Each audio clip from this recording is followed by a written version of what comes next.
Kasih. Wassalamualaikum warahmatullahi wabarakatuh. Om Shanti Shanti Shanti Om. Namo Buddhaya. Oke, demikian tadi telah kita dengarkan sambutan yang luar biasa dari Bapak Menteri Pendidikan, Kebudayaan, Riset, dan Teknologi Republik Indonesia.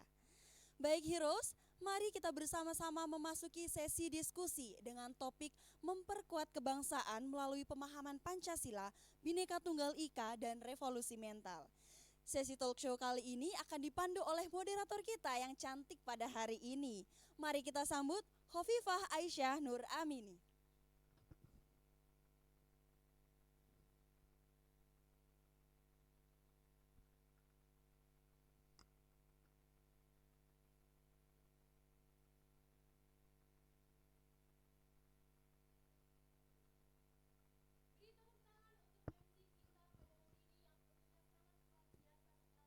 Sehingga memberikan vibe positif untuk kita semuanya. Keren, hebat.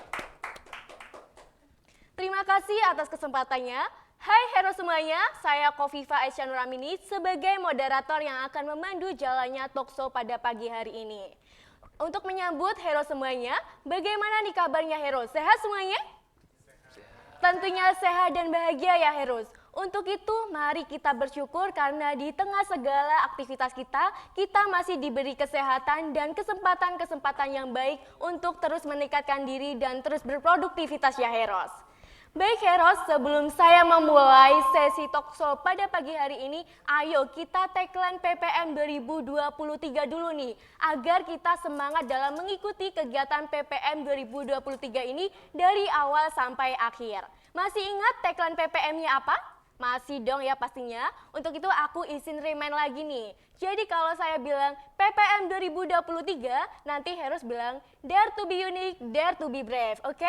Siap? Siap ya heroes? Ayo kita mulai. PPM 2023, dare to be unique, dare to be brave. Oke, tepuk tangan untuk kita semuanya.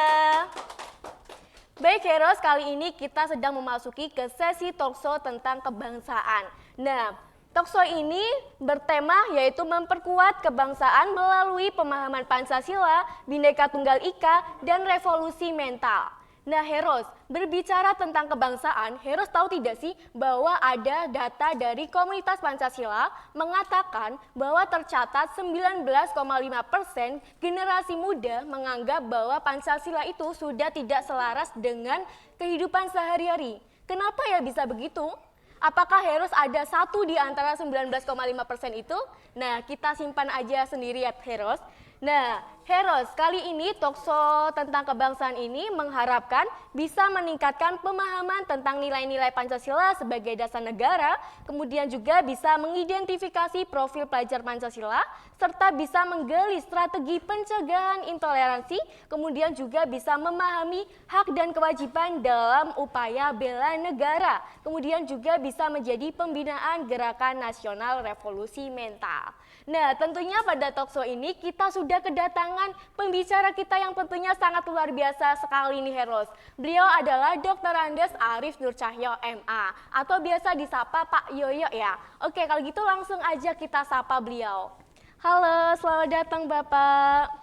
Terima kasih Mbak Viva. Iya Pak, Sehat ya? sehat. Bapak sehat? Alhamdulillah, puji Tuhan, Sehat ya sehat Pak. selalu. Baik Pak, saya mengucapkan banyak terima kasih nih kepada Bapak Yoyo yang sudah meluangkan waktunya untuk hadir di talkshow pada pagi hari ini di Universitas Amikom Yogyakarta. Saya yang berterima kasih karena mendapatkan kepercayaan ya. Kok tiba-tiba yang diundang malah saya dan menemani para hero yang sangat dahsyat ya. Keren, keren. Baik Pak, terima Tagline-nya kasih. keren. Sebuah kehormatan juga untuk saya bisa berbicara langsung ini dengan Bapak. Oh, gitu ya. Iya. Sama-sama. Oke. Terima kasih Mbak. Baik, heroes, beliau adalah Dr. Andes Arif Nur Cahyo. Nah, beliau merupakan berprofesi sebagai psikologi di polisi atau sebagai forensik di komisaris polisi atau purnawirawan.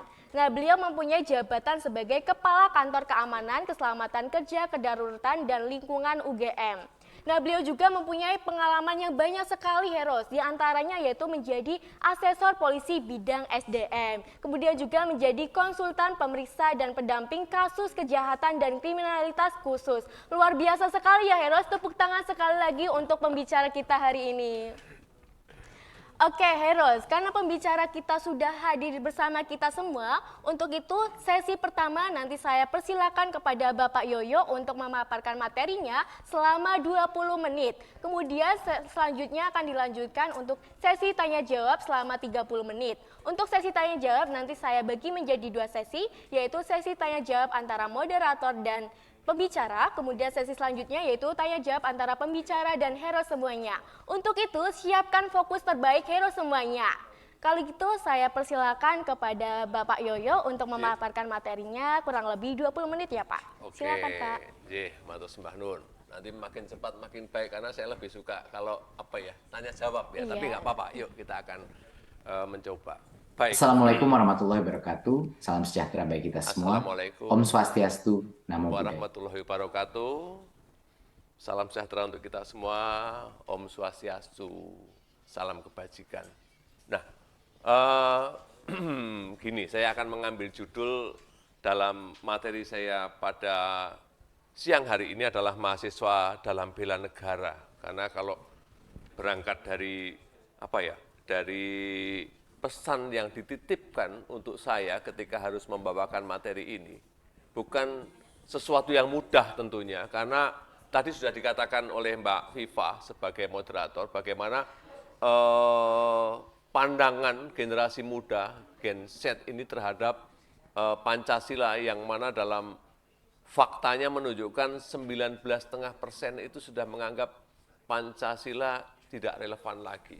Ya tidak apa-apa, artinya bahwa itu adalah potret kekinian dan itu harus kita akui. Persoalannya adalah bagaimana negara hadir atau kami-kami yang senior ini betul-betul bisa membawa konsep tentang kepancasilaan, konsep tentang kenegaraan, konsep tentang konstitusi dan Bhinneka Tunggal Ika dalam keseharian.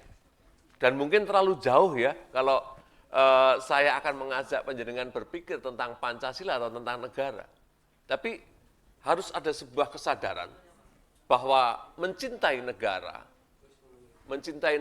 sebagai sebuah tempat, tempat di mana sekelompok manusia tinggal dan harus patuh kepada kepada aturan main yang ada di negara itu sendiri menjadi sesuatu yang sulit, karena negara kita terbentang dalam puluhan ribu kepulauan, kemudian kita juga memiliki ragam bahasa, suku, dan lain sebagainya. Tapi saya mencoba, yuk kita nggak usah berbicara tentang negara dulu.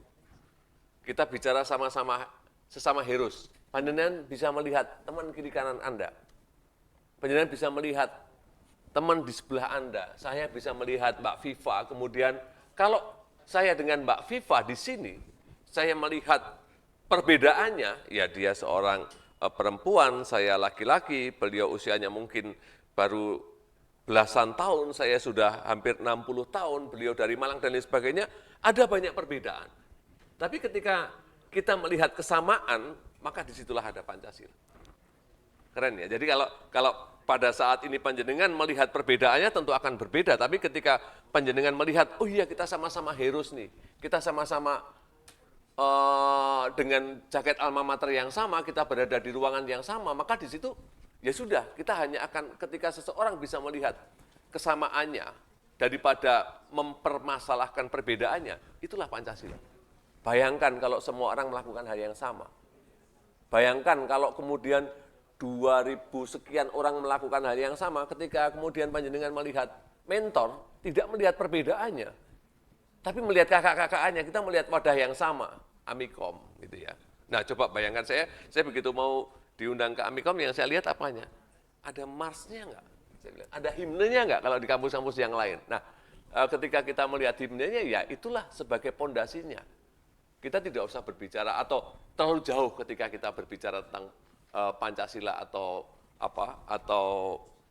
undang-undangnya. Ya, kita bisa melompat ke slide berikutnya, santai saja. Jadi kita bisa dilihat untuk slide berikutnya mungkin, Mas. Oke. Jadi pada dasarnya teman-teman sekalian, kita itu adalah makhluk pribadi ya. Jadi manusia itu sebagai unik, bisa yang berikutnya Mas, dengan banyak gelar. Manusia sebagai makhluk pribadi yang punya keinginan banyak, ya. Yang punya keragaman kebutuhan. Tapi di sisi lain kita punya tanggung jawab sosial. Seperti Heros pada saat ini.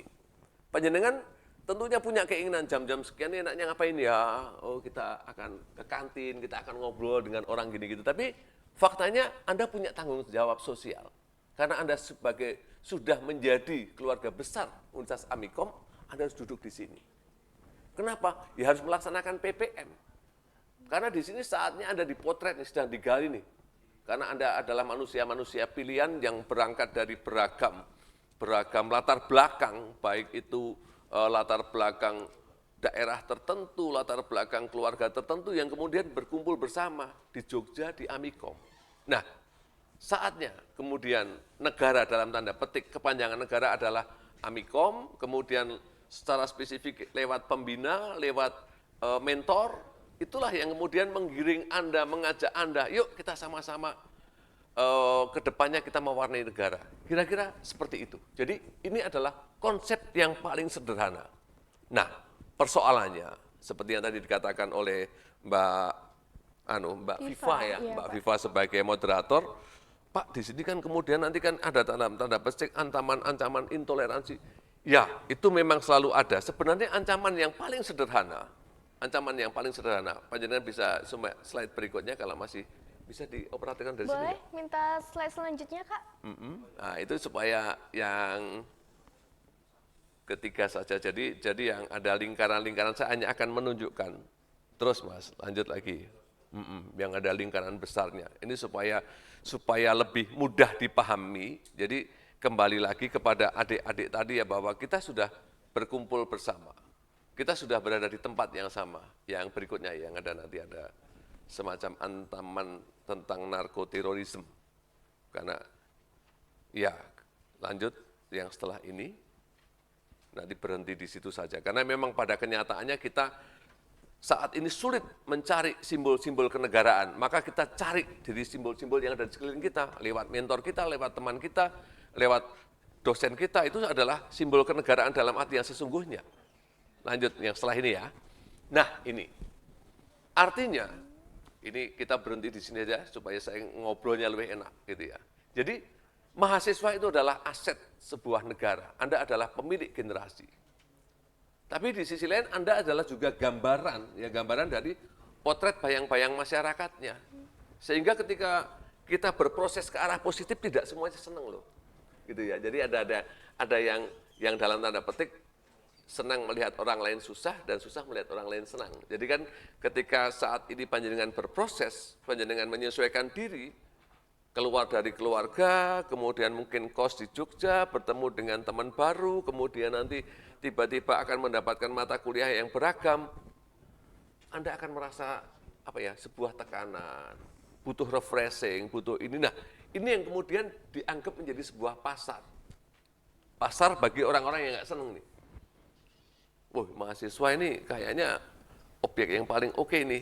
Nah, ditawarilah hal-hal yang menjanjikan ya. Entah menjanjikan itu macam-macam, menjanjikan kenikmatan, karena lewat ini, itu, dan lain sebagainya. Kemudian menjanjikan adanya sebuah solusi dari sebuah kehidupan ketika Anda bingung, ada yang membimbing, tapi tidak terstruktur dalam arti bukan dari perangkat perguruan tinggi yang resmi, tapi mungkin dari orang-orang. Nah, ini yang namanya mereka bersekutu untuk menghancurkan impian Anda, untuk menghancurkan niat Anda sebagai aset sebuah bangsa. Karena kan kita tahu tadi bahwa ketika tagline yang dibunyikan apa tadi? Dare to be unique, dare to be brave. Dare to be unique. Jadi panjenengan yang berada di betul-betul unik dan menjadi manusia pemberani. Nah, ini yang bagi kami adalah menjadi concern tersendiri, dan kami terima kasih ya Mbak, karena bahwa ketika berproses kemudian ada beberapa hal-hal tertentu yang akan menghambat tadi yang saya katakan, bahwa bagaimana wawasan kebangsaan adalah sebuah kesadaran sebuah negara di dalam menata negaranya. Kalau bela negara adalah tanggung jawab pribadi orang-orang yang ada di negara itu untuk mempertahankan negara. Bela negara paling sederhana ya kuliah itu. Bela negara paling sederhana ya di ruangan ini ada sebuah ada seorang komandan ya yang mengatur setting, kemudian tadi membriefing ini itu adalah bagian dari bela negara paling sederhana. Karena negara hadir, bagaimana seorang kakak-kakak senior bertanggung jawab terhadap juniornya. Bagaimana seorang dosen mengawasi kegiatan mahasiswanya dalam rangka mengadakan PPM lewat jaringan teknologi seperti ini. Ini sudah bentuk konkret ini, karena kita sama-sama dilihat adik-adik heroes, dilihat orang lain, kemudian masuk di ruangan, saya begitu masuk, keren. Saya tidak basa-basi, masuk di sini sudah sangat keren. Karena bagi saya, representasi dari bela negara, representasi dari Pancasila sudah muncul. Bagaimana melihat lambang-lambang hero, kita mau naik, kemudian, kalau generasi muda seperti ini, mahasiswa Amikom seperti ini, ya punya heroes-heroes dalam arti yang sesungguhnya, maka saya tidak akan pernah khawatir tentang masa depan Indonesia. Kira-kira seperti ini. Dan saya lebih suka kita diskusi aja, kemudian saya akan menutup presentasi ini dengan kutipan dari leluhur kita, Ki Hajar Dewantoro, yang selalu mengatakan bahwa dimanapun kamu berada, itu adalah kelas. Dan dengan siapa kamu bertemu, itu adalah guru. Jadi saat ini kelas saya adalah Amikom. Guru saya adalah ada Mbak Viva, ada Mbak Karen, ada Mas Yusef, ada Bu Kiki, atau siapapun yang ada di sekeliling saya, ini adalah guru-guru saya. Nah, ini kesempatan bagi teman-teman hero, silakan Anda manfaatkan, karena ketika Anda di Amikom, itu adalah kelas tempat kamu belajar. Ketika ada di luar Amikom, ada di Jogja, itu juga kelas, dan dengan siapapun bertemu, panjenengan itu adalah guru. Selamat belajar dan selamat mempersiapkan menjadi heroes ya. Yuk kita diskusi. Baik, terima kasih Bapak Yoyo telah memaparkan materinya. Sekali lagi tepuk tangan buat Pak Yoyo. Baik Pak, luar biasa inspiratif. Bapak Yoyo, izinkan saya bertanya nih Pak. Boleh, silakan. Nah Bapak, bagaimana sih Pak langkah nyata untuk meningkatkan kesadaran mahasiswa nih Pak akan pentingnya pemahaman Pancasila dan Bhinneka Tunggal Ika? Iya. Sebenarnya kalau saya lebih suka mengandaikan bahwa Pancasila itu adalah akar ya. Oke, kita tidak begitu tahu tidak apa-apa, tapi akar itu ya namanya pondasi nggak bisa dirubah. Kalau akar itu dirubah, pondasi itu dirubah, maka mohon maaf dengan segala kerendahan hati, pohon mesti akan tumbang, bangunan mesti akan roboh. Nah, ketika saya berada di ruangan ini di lantai 2 atau lantai 3, saya hanya bisa membayangkan bahwa dulu orang yang mendirikan gedung Amikom ini sudah sangat dahsyat. Saya tidak akan mengubah, karena saya sudah berada di sini. Tapi kemudian saya membayangkan tembok-tembok yang ada di sekitar.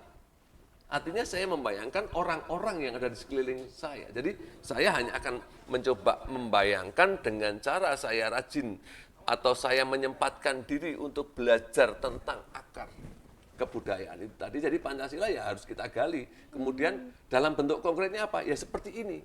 Ketika saya menghadapi banyak perbedaan, tapi kemudian saya meniadakan perbedaan itu, tapi saya mencari persamaan demi tujuan tertentu, itulah Pancasila.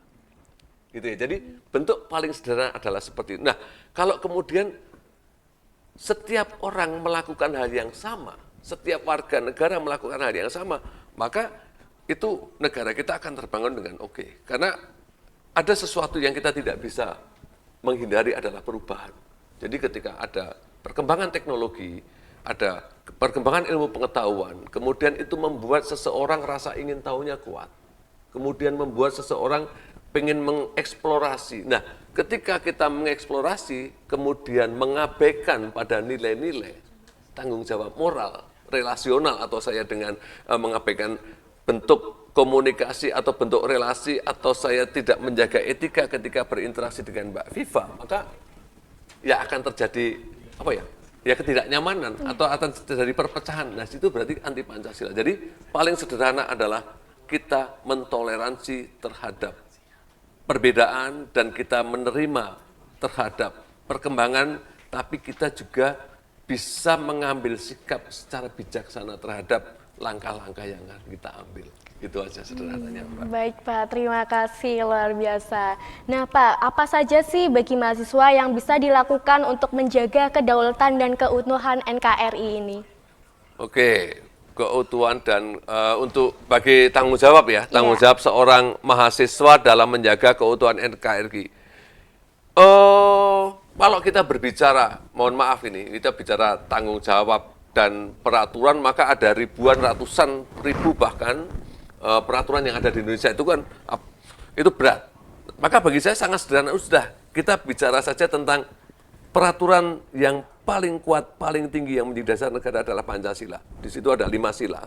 Paling sederhana kan kita nggak usah ya hafal jelas pasti. Tapi ketika memahami sila demi sila, saya dulu belajar dari orang kecil kok. Cuma dikatakan, Pak, mohon maaf saya pakai bahasa Jawa, Pak panjenengan pitados kalih Gusti Allah mboten, atau bahasa Indonesia, Pak Anda percaya nggak dengan Tuhan? Oh ya percaya. Itu orang kecil itu. Kemudian kalau Bapak percaya, berarti Bapak itu percaya dengan ciptaannya. Oh iya, saya percaya. Berarti Bapak harus menghormati ciptaan Tuhan, titayang Allah itu dengan cara penjenengan. Artinya, nek Anda tidak mau dinakali, ya jangan nakali. Oke, supaya apa? Supaya bersatu. Nah, nanti di dalam persatuan itu kalau ada ketidaknyamanan, ya dirembuk saja. Supaya nanti kita bisa enak lagi berbicara tentang keadilan, berbicara sosial, dan lain sebagainya. Saya bilang, bagaimana seorang masyarakat kecil bisa menerjemahkan Pancasila dalam konteks paling sederhana. Sama ketika itu dasar hukum paling tinggi. Kemudian yang berikutnya kan landasan konstitusi. Kita nggak usah menghafal undang-undang yang lain. Tapi kalau kita berperilaku seperti yang dikatakan Bapak tadi, kemudian kita lalu Undang-Undang Dasar 45 kita baca pasal-pasal tertentu yang memang mempertanggungjawabkan. Misalnya yang kan ada dulu waktu kecil ya, mata pelajaran kuliah pendidikan moral Pancasila, ya kita ambil yang itu saja. Pasal 30 itu tentang apa toh? Pasal 28 itu adalah tanggung jawab moral seseorang terhadap negaranya. Nah, nanti bentuk-bentuk konkretnya adalah di saat ini penjenengan menjadi kepanjangan tangan orang tua, dikuliahkan. Ya sudah, kuliah tepat waktu saja. Kemudian, ya sudah, Anda berinteraksi dengan teman-teman Anda saja. Anda nggak usah cari masalah, kasarnya kan gitu. Karena pada saat ini, perkembangan teknologi membuat seseorang, katanya nih, menjadi autis. Kita lalu dunia dalam genggaman. Ketika dunia dalam genggaman, kita kadang-kadang lupa dengan teman sebelah kita. Nah, kesadaran tentang itu, kapan dan dengan siapa kita hidup, itulah Pancasila dalam arti yang sesungguhnya, itulah mahasiswa atau heroes dalam arti yang sesungguhnya adalah hero-hero yang sangat paham dengan dirinya dan sangat peduli dengan lingkungannya. Gitu. Baik Pak, terima kasih. Nah, terakhir nih Pak dari saya Pak. Tadi kan kita sempat membahas intoleransi nih Pak. Nah, gimana sih Pak caranya kita sebagai mahasiswa untuk melakukan pencegahan terhadap intoleransi ini Pak? Apa sih kayak tips and triknya dalam mencegah intoleransi ini? Oke, tips and triknya ya. Saya orang yang sangat simpel ya. Saya lebih suka bahwa segala sesuatunya itu berangkat dari diri sendiri. Artinya begini. Artinya kalau pada saat ini atau siapapun yang panjenengan yang ada di situ mencoba ya nggak usah jauh-jauh lah kita melihat pakaian yang kita pakai dan sarana yang kita gunakan. Adakah dari ini semua yang buatan kita atau hasil tangkarya kita sendiri? Ayo, panjenengan pakai kalung, pakai gelang, kan tidak, bukan masalah buatan negara mah tidak, tapi adalah bahwa saya itu tidak bisa ada tanpa kehadiran orang lain. Kan begitu. Jadi artinya bahwa saya harus mentolerir keberadaan orang lain. Jadi ini dari sisi barang. Kemudian dari sisi orang, apakah kita bisa dipancarkan ke setiap kelas tanpa kehadiran Mas Yusuf dan teman-teman? Tanpa kehadiran teknisi yang ada di situ.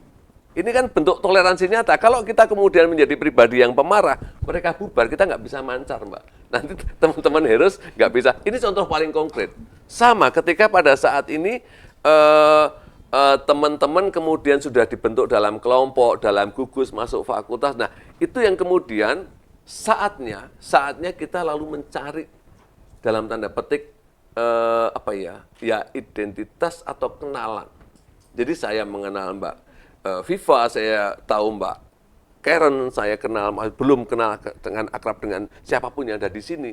Tapi bagi Heroes kesempatan untuk mengenal. Kalau sudah mengenal, nanti kita tahu kebutuhan bahwa, oh kalau si Yoyo itu melakukan ini atau Viva itu seperti itu, oh berarti dia sedang marah. Oh dia butuh ini, dia butuh ditemani. Nah, dengan konsep-konsep kekeluargaan, pergaulan yang kemudian bisa saling memahami atau dalam bahasa kenegaraannya adalah toleransi, kalau dalam bahasa psikologinya adalah empati. Empati, kita tahu kebutuhan orang lain dan kita hadir atas kebutuhan orang lain tersebut, maka di situ ada toleran. Nah, yang tidak seperti itulah yang kemudian dikatakan intoleran.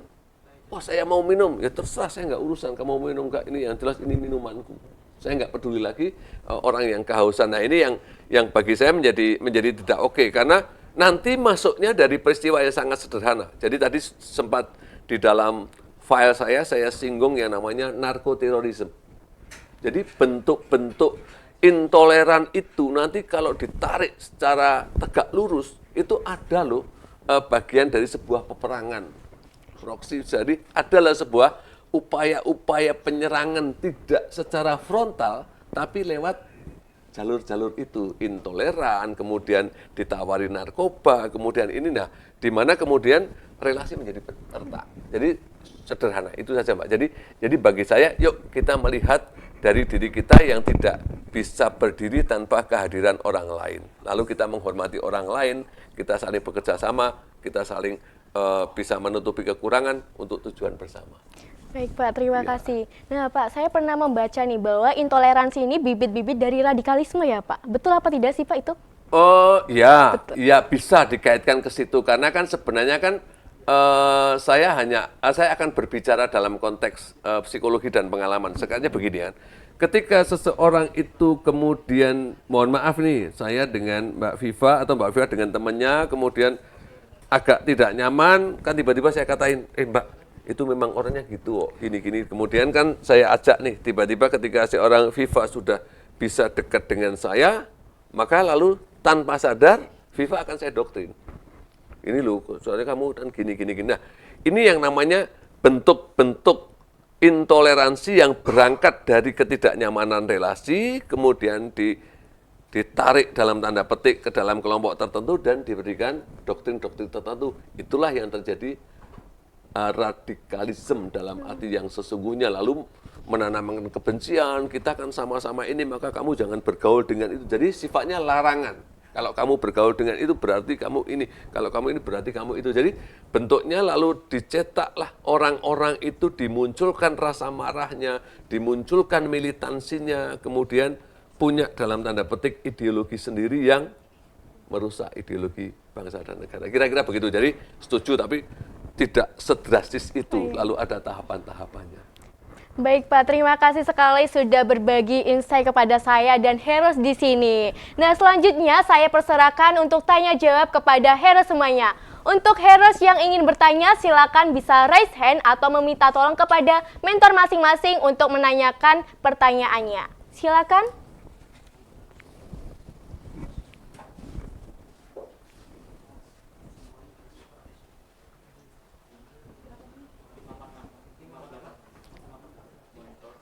Ya, silahkan. 54.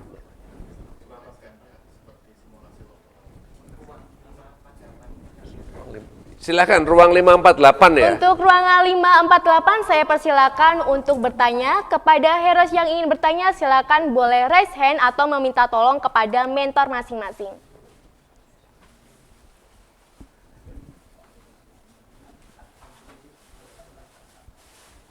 Enggak dengar kita ya. Iya.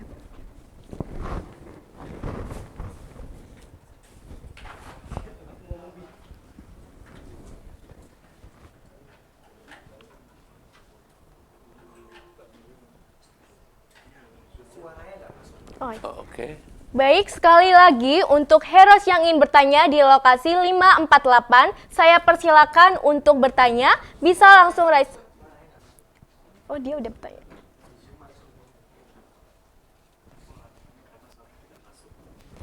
Boleh diulangi karena suaranya tidak masuk. Atau minta tolong mentornya. Atau boleh minta tolong kepada mentor untuk menyampaikan pertanyaannya?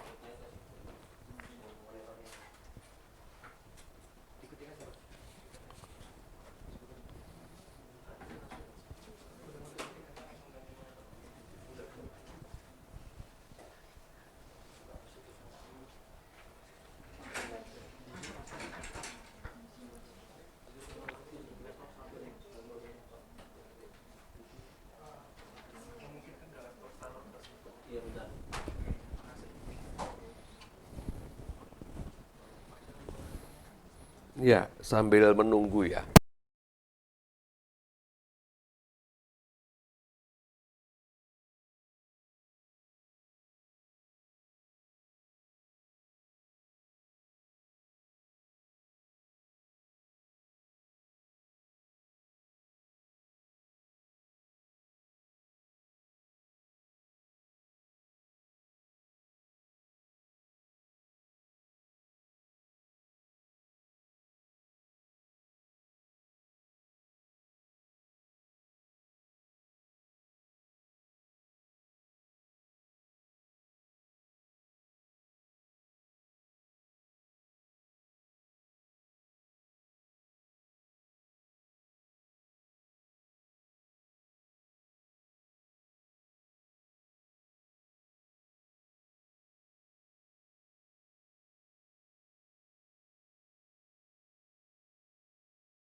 Mohon boleh di zoom lagi.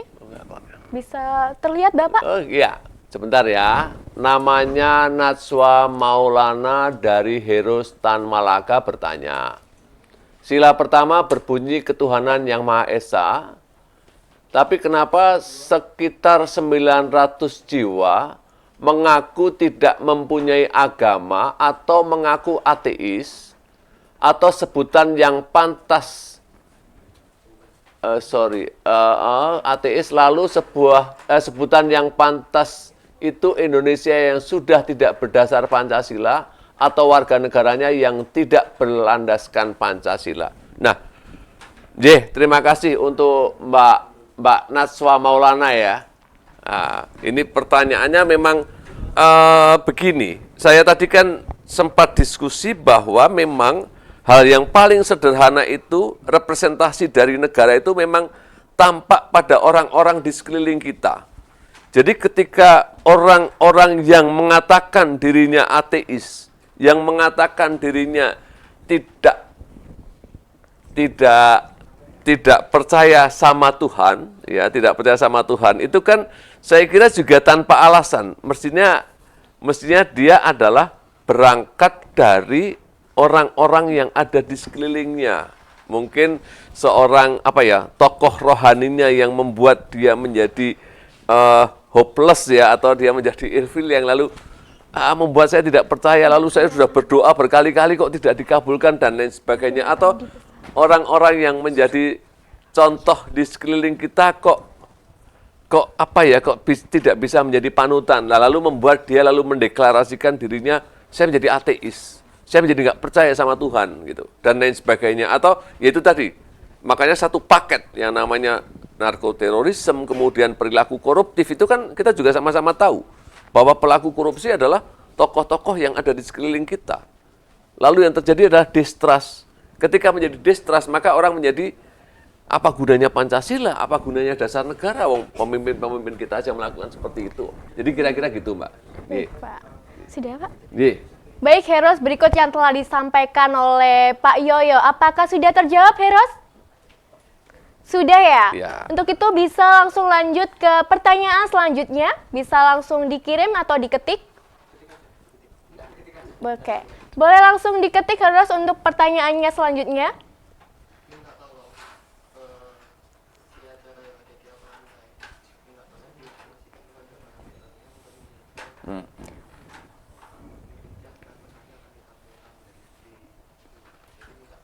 Jadi sambil menunggu ya, Mbak Iya, Rifa, Pak. itu kan tadi kan memang yang Mbak duga itu betul. Jadi bahwa memang yang kenyataannya tuh contoh-contoh yang ada di sekeliling kita itu merepresentasikan dari kehadiran negara. Dan makanya tadi kan yang penanya sebelumnya tadi kan mengatakan, sekarang banyak loh, ada 900 orang loh mengatakan ateis ini ya, lalu ya itu mungkin ya karena contoh figur-figur yang ada di sekelilingnya tidak mencerminkan semangat Pancasila kan kita. Gitu. Itu mengapa banyak generasi muda mengatakan bahwa Pancasila itu tidak relevan lagi, karena salah satunya mereka tidak ada pada sila pertama, Pak. Ya, betul, karena di mana teknologi sudah sangat mendominasi ya. Dari teknologi kita bisa melakukan apa saja, seolah-olah kita menjadi Tuhan atas diri kita dan sesama kita. Nah ini yang membuat orang jadi imannya menjadi ringkih, menjadi rapuh dan perlu diasah. Ini tantangan bagi kita semua.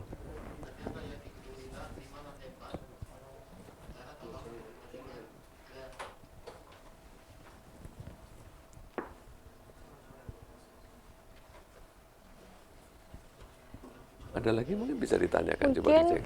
Oke, Heroes, apakah ada pertanyaan lagi? Oke, lagi diketik Bapak. Kita tunggu ya. Ya, karena sabar, saya aja. minus juga nih Pak, jadi kayak agak kesusahan untuk melihat teks yang di depan. Bapak bisa melihat tidak kalau misal tulisan di depan?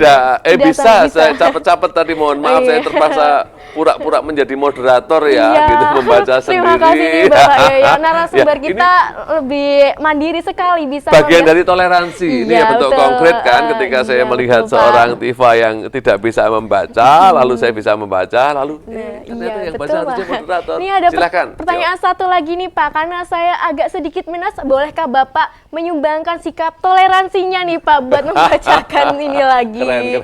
Mohon maaf nih Oke. Bapak.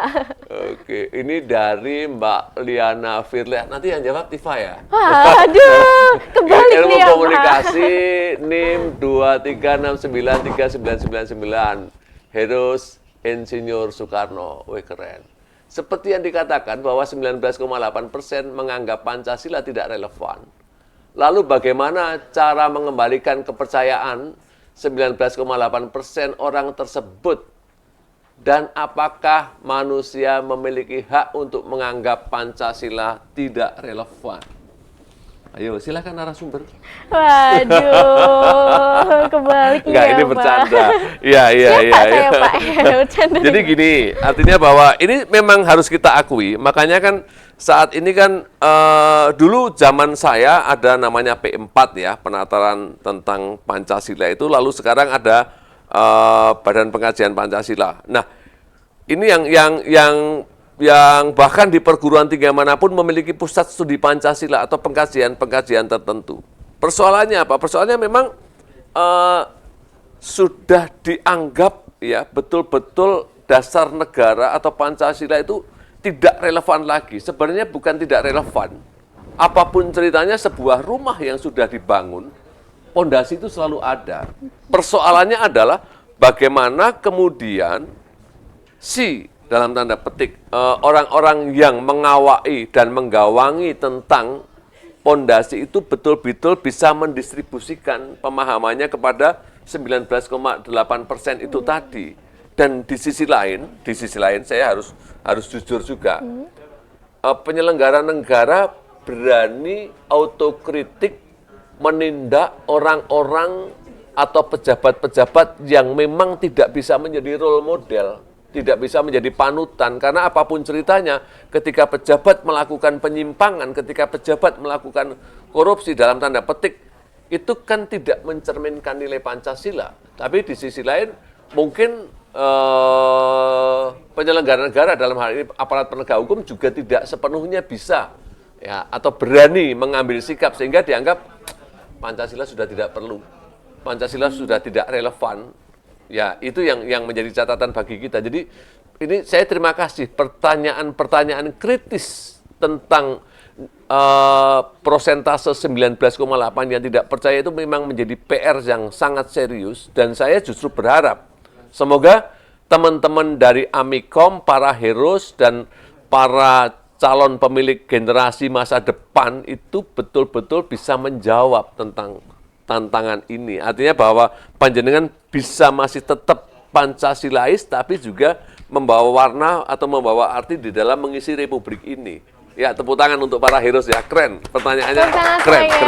Terima kasih ya. Baik, terima kasih. Untuk pertanyaan mungkin ada satu lagi Pak, karena kita hanya menyisakan waktu 30 menit. Nah, ini cuma sisa 5 menit lagi. Untuk heroes yang ingin bertanya bisa langsung diketik pertanyaannya.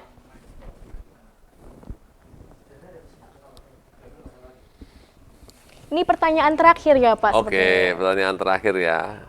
Dan saya juga berharap nanti teman-teman lebih oke di dalam memahamkan. Oke, ini siapa ini? Coba. Bisa baca? Sebenarnya ngeblur sekali. Oh, nggak Pak, bisa. karena ada Oke. kesalahan teknis, jadi Tak kurang ulang lagi ya, saya persiapannya. bantu Baik, ya, jangan Pak. dimarahin yang moderatornya dan nanti dicatat lagi sama sana. Salwa Marta Kristina Tiahoho 534. Kan pada Pancasila terdapat sila kelima, yaitu sila keadilan sosial bagi seluruh rakyat Indonesia. Yang kita ketahui banyak sekarang mahasiswa yang tidak mendapat keadilan di kampusnya. Bagaimana cara kita agar mendapatkan keadilan tersebut? Terkadang kita sudah melaporkan kepada pihak kampus tetapi terkadang diabaikan. Bagaimana menurut pendapat Bapak?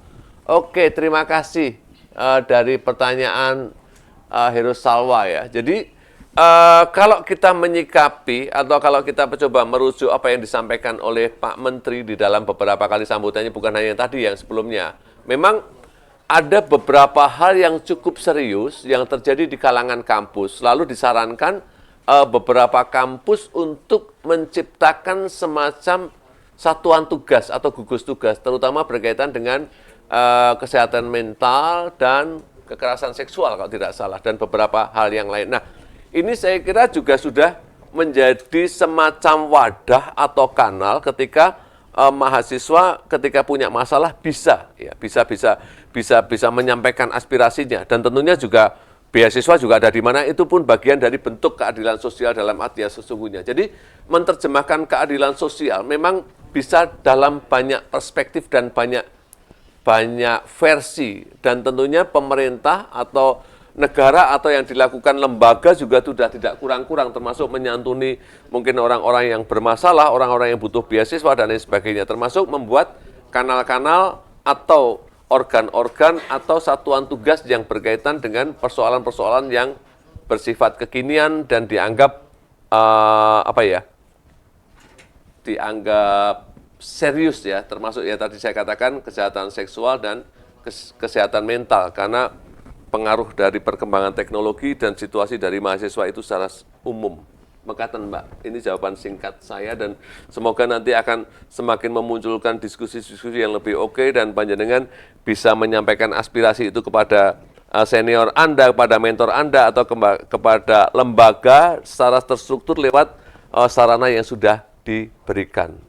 Matur sembah nuwun apabila di dalam menjawab banyak hal yang kurang pas, saya minta maaf atas keterbatasan saya. Monggo Mbak. Baik, Viva. terima kasih sekali Bapak Yoyo yang sudah berbagi informasi, berbagi ilmu kepada kita semuanya. Tentunya sangat memberikan insight-insight yang bagus sekali Pak. Nah, mungkin bisa saya petik ya Pak dari diskusi Monggo. kita pada hari ini. Nah, mungkin bela negara ini sebenarnya singkat sekali ya Pak, mudah untuk dilakukan kita sebagai mahasiswa. Tentunya seperti kita terus berkarya, saling menghargai, kemudian yakin dengan nilai-nilai Pancasila sebagai dasar negara ya Pak. Ya. Nah, Heroes, tidak terasa ya kita sudah selesai talkshow pada hari ini.